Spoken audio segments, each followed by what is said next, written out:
Guys, ubu ngubu niba utunze gatushe nawe iki kibazo kirakureba.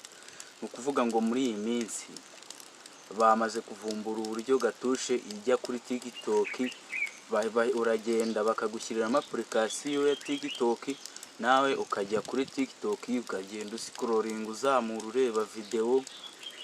Aha, hano rero nje kukwereka ngo bikora gute. Ubu ku bantu batunze gatushe namwe ntimugire ikibazo rwose, mwaguye igorora. Ni ukuvuga ngo sasa rero mbaza ngo bikora gute.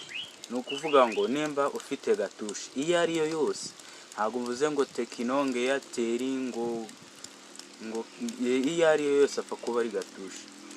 Ni ukuvuga ngo uburyo ijya kuri TikTok ni ubu ngubu.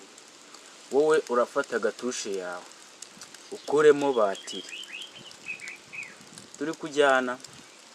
Numara gukuramo batiri ukuremo simukadi, niba harimo simukadi imwe cyangwa niba harimo simukadi ebyiri, zose uzivanemo.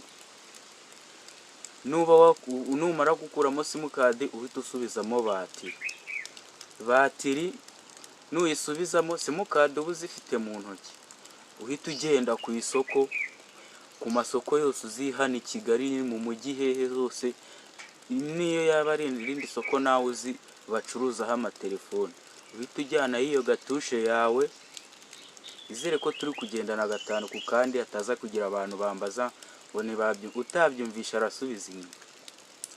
Wagera ku isoko gatushe yawe wavanyemo simukadi, harimo batiri gusa, wongeye urayatsa.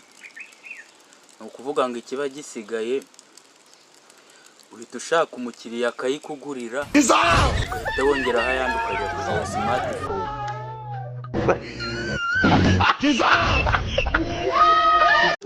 Ukajya no kuri YouTube